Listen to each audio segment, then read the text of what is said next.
When I went to school, the teachers had a name for me. Disruptive. Turns out though, inside school with a K, that's my biggest advantage. Inside Construction Skool, I run a community where project and business leaders come together to flip the script. We're literally building the anti-project management playbook. And that's driven by the fact that over 7 decades of data tells us that what the construction industry currently does doesn't work. We focus on the 12 causes of project failure and how we use the 9 rules of flow to mitigate them. What happens is you get less drama, more predictability, and leaders that start leading instead of reacting. So yes, I was disruptive in the classroom, but now that's being put to good use inside school. If you've got a disruptive streak and you want to start your own community or join Construction Skool, there'll be a link around here somewhere, and I'm sure you know what to do next. That's school with a K, not the one with a CH. I really hated that place. I did really hate that place, which was school with a CH. So this is the question that I want you to answer today. We call this the $1 million question. Because, get right, we'll be worth $1 million. If you sent your team into Construction Skool, what would you want them to be doing differently on site within 14 days? Want to hear those comments. If you want to enter live, then hit a thumbs up as well, because the comments don't come, because I'm broadcasting to multiple channels. We're going through LinkedIn, YouTube and Twitch. Comments don't come through instantly. Okay, so what we're going to look at today is all week. Monday we taught you, Tuesday we showed you, Wednesday we engaged you, Thursday we nurtured you. Today is make an offer.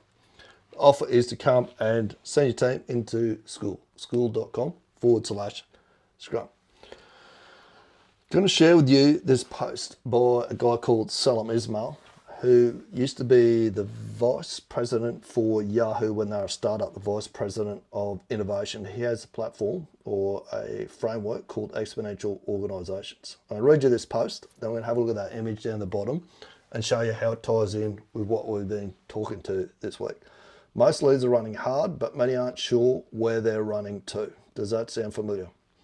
In a world moving exponentially, clarity isn't a luxury, it's a multiplier. It's not just about having a vision on the wall or a mission in a slide deck or values on your website or on the crib art. It's about having a compass your team can actually use to navigate complexity. Because when the pace of change accelerates, direction matters more than speed. Slow is smooth, smooth is fast. Alignment matters more than control. Purpose isn't soft. We're big, tough construction workers. We don't need a purpose. It's structural. In exponential organizations, clarity of purpose sits at the center. It guides decisions, unlocks autonomy, and accelerates adaptation. All things that we want on a construction project if we want to deliver it on time. The best question a leader can ask before the new year isn't, what's our strategy? It's what are we here to solve, and can everyone feel it? Answer that question in a minute, because in 2026, the organisation, replace the word organisation with project. The project that wins won't be the biggest, they'll be the most aligned. What's your project truly aiming at this year? So down the bottom, I'm replacing the word organisations with projects. Projects are an organisation. Projects that move the fastest in 2026 won't be the biggest, they will be the most aligned. If your compass feels off, start at the center. What are you here to solve? So we looked at the other day the amount of non-value added activity that there is that goes on a construction site. This is typical for every week, not just a construction site. This is what we look at it from a lean perspective. We say that we have 2 types of activity. Non-value added activity, where we're not changing the product or making progress. A value-added activity, which is actually progressing the job at the rate that we want it to. Lean tells us that about 10% of what we do is value-added activity and 90% of it is non-value activity, regardless of how legendary we like to tell ourselves that we are. The big driver, I believe, there's something called the 8 ways of lean. I'm going to go into all 8 of them, but number 8 is underutilized talent. wasting the skills of the people that we've got in our industry. I've seen a post yesterday complaining about we're not attracting enough people to the industry, we're not going to have the numbers, don't have this, we don't have that, there's a labour shortage. Bullshit. What we got is a waste epidemic. We're not using the talents of the people that we've already got, so why would more people want to come to the industry? Crazy. We need to start utilising what we've got. My old man used to tell me as an apprentice, whenever we asked for extra resources, cranes, peoples, tools, whatever it was, he'd always say, you're not using what you've already got properly yet. Our purpose is to eliminate the eighth waste. Eliminate the wasted talent that we have on the site already. That ticks that box. That gives us clarity of purpose for the project. Let's drive this down, this 90%, drive it down, which pushes this figure up, a value-added activity, which means our people are more engaged and our project moves better. It's safer, it's a better quality project, people enjoy it. That's our purpose on the project. Eliminate eighth waste. This is what Construction Skool is set up. That is Construction Skool's massive transformative purpose, is to have a catalyst every site and the world who's focused on eliminating that, reducing it at the very least. All right, so what else? We've ticked the middle box. We need direction. We looked at this week on how we actually set goals. We threw SMART goals out the window, and we looked at it from the fact that the teams that move from down here, which they're choosing their own adventure, and I got chaos, and I got no direction. Everyone's heading in different directions. Compared to the teams, they're up the top here, who execute flawlessly, are all on the same page. They've got an outcome goal, eliminate the eighth waste. They've got a process goal, use the ORCA process to do it daily. They obliterate obstacles, which happens during the ORCA process. The tracking rate of progress, which I showed you the sheet that I've created so that you can track the rate of progress of your process goals. Want access to that? Just message DM or comment progress tracker. I'll send you a link so you can get in and have a look at that. They've got habit points, which we showed you. How we created the habit points was we used a platform called Skool. In Skool, it has a little habit point tracker, funnily enough. Every time that every person gets this little dashboard, this little, what you call a heat map, I suppose you call it. That's mine. So if I go and look at a particular day, so Tuesday, 27th of January, I had 2 activities. 10 activities on October 3rd, every little green box, my fat fingers can't tap on them all, will tell me how engaged I was and how many things that I did inside that community. Okay? Direction. We've got direction nailed because we've set our goals properly. Next, we need alignment. We need to get everyone moving in the same direction at the same speed. Alignment comes from our TAC plan. How to get estimating, finances, executives, mobilisation and logistics all delivering at the same speed. On site, this will be civils, structural, mechanical, piping, electrical. How do we get them moving in and out of areas in a timely fashion and handing over to the next trade behind them? Alignment. Again, in that sheet, that tracker that I created, which you can get, I'll drop it inside Skool as well actually, it'll be in there. There's a tab called Tools, the gang box. You can put, these are the crews up here, team 1, team 2. So if we go, say like team, they need to be in there, well on that date, then they need to move to that area, then they need to be there, and these guys need to follow along. So 2 comes in, and then 2 goes to there. So that's civil and the structural boys. That's how they need to move in line with each other. If I was starting out with a tack plan like this, I wouldn't even try. They should be moving from area to area to area like that. So they've got a nice, what Jason Schrader calls, line of balance through here. And you can see them moving in sync like that. To start with, all I would do, instead of trying to get that right and learn all about tack planning, all the rest of it, is get your Gantt chart, get your activities, put them in here, in this box down that side there, and then get your crews and see what it looks like.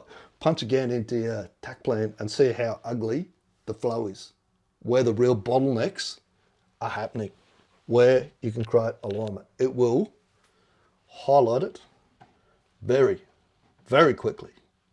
Because the other thing it shows us is where we're starting and where we're actually finishing, and which tasks are stretching out too long. Because guess what?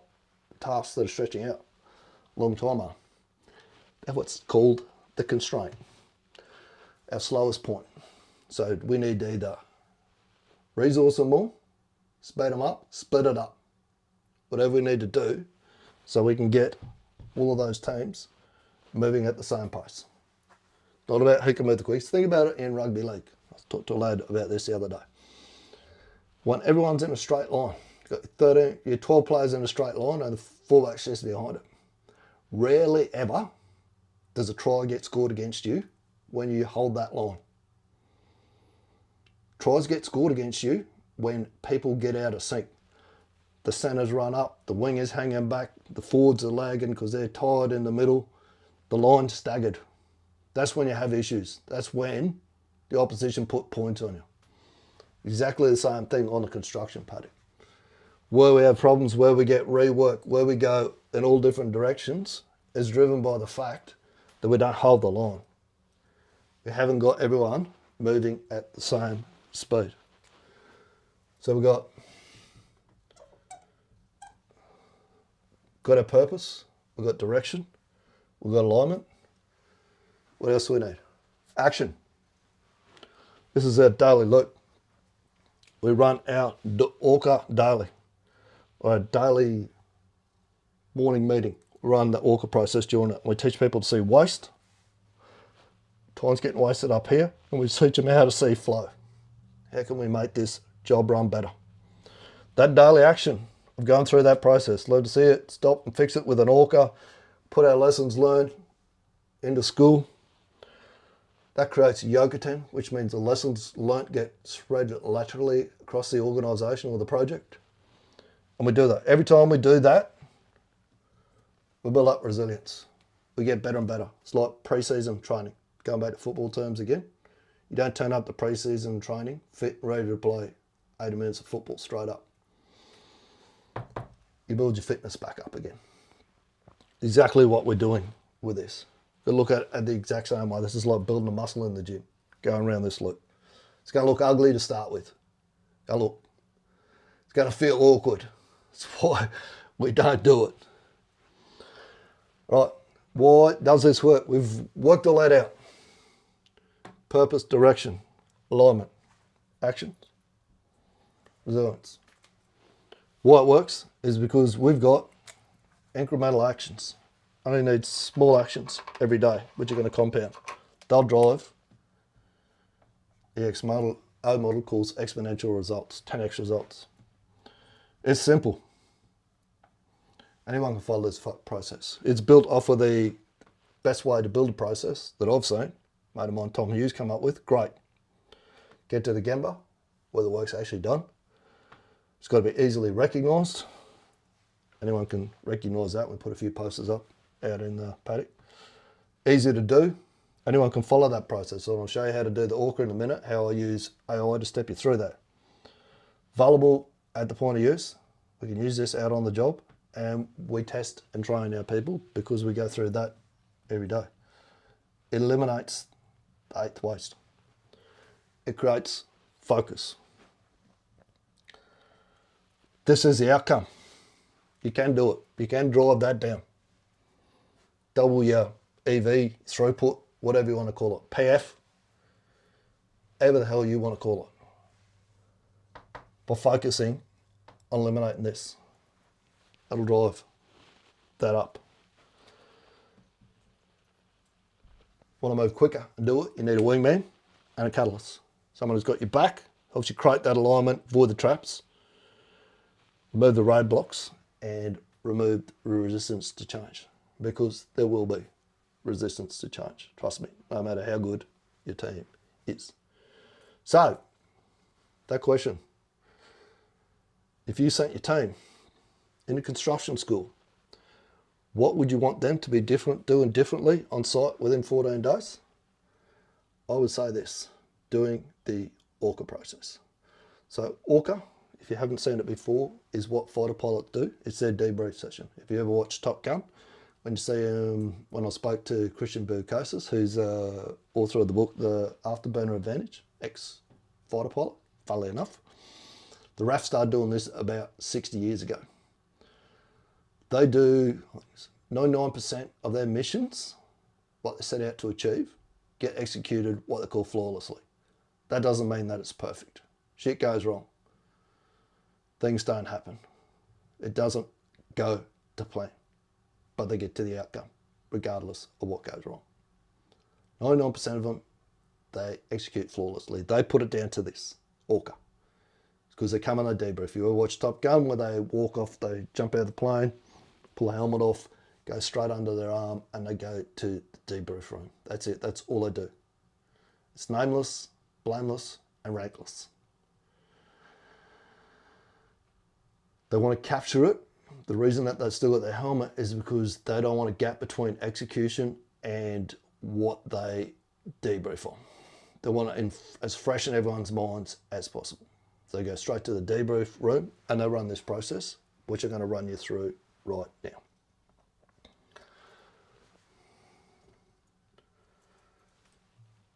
This is a new shift. It's the 30th of January 2026. Day 68 of 90.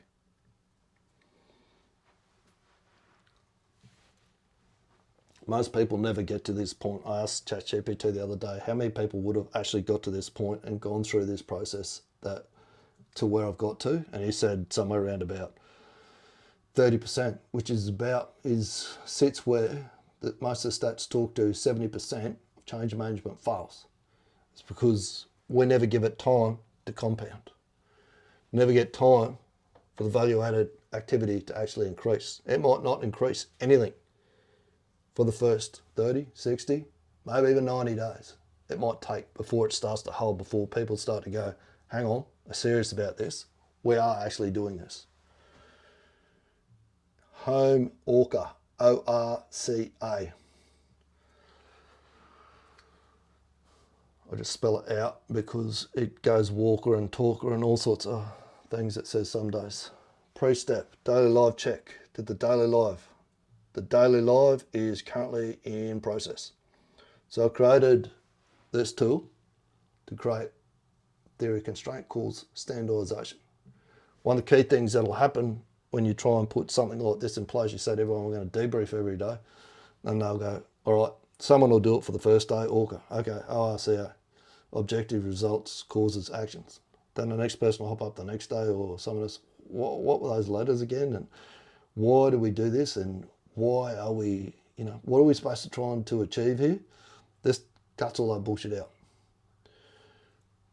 Answer the questions that the GPT gives you, and it'll track the patterns. It sees patterns emerge. Hey, you never do ORCA on a Tuesday. Why is that? It's a fly out day.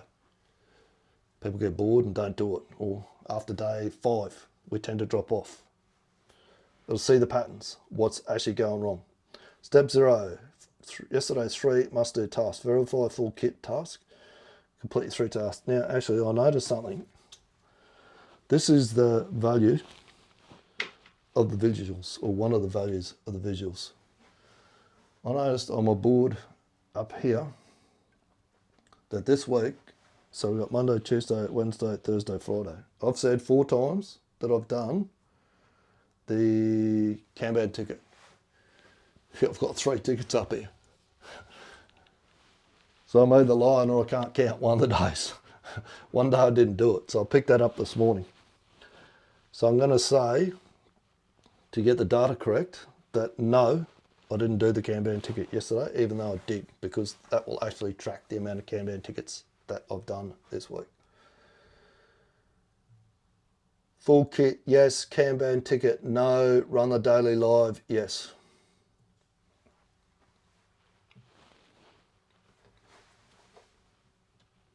Canberra ticket. Okay, objective. State the one objective. Today's one objective is to run the live invite to ask people to come across and join school, which is the mission for the week. That's what we're doing. Building that school community. Binary factor, what does the objective achieve? Yes, the objective is achieved.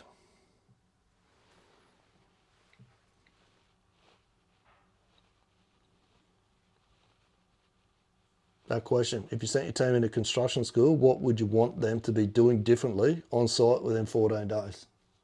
To me, it's this ORCA process. There's a reason, there's what's called flex planning, and then ORCA is the debrief. There's a few parts to the afterburner advantage.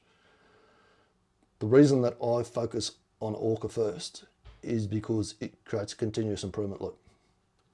Most people have some form of planning, be it good, be it bad, be it whatever it is, some form of planning. I've never seen anyone debrief on a construction site, shut down, anywhere else, not properly anyway. So I always put the ORCA in first, because the ORCA will highlight that we're not planning very well. It'll come up in the causes and it'll give us some actions to improve our planning.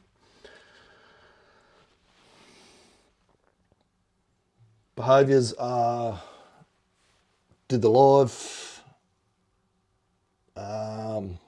I use a wingman, and I've been doing daily outreach to get people into construction school and to book meetings with people to talk about getting their teams into construction school.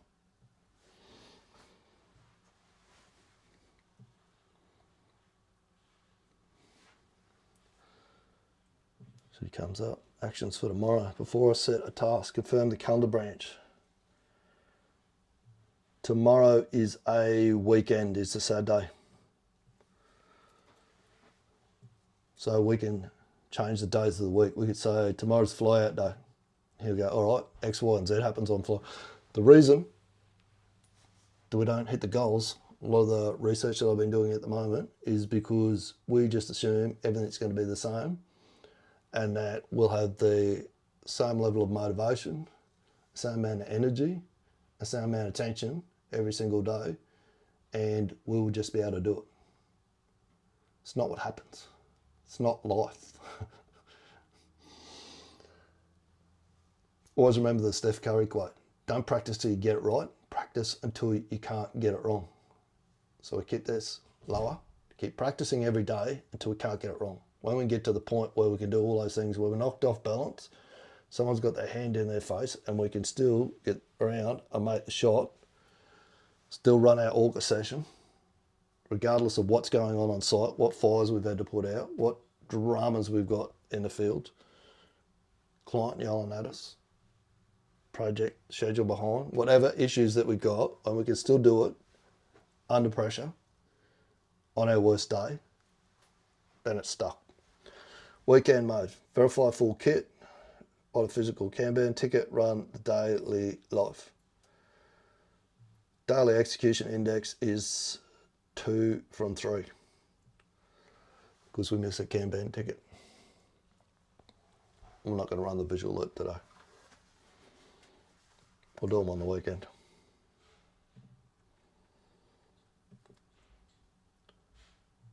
No.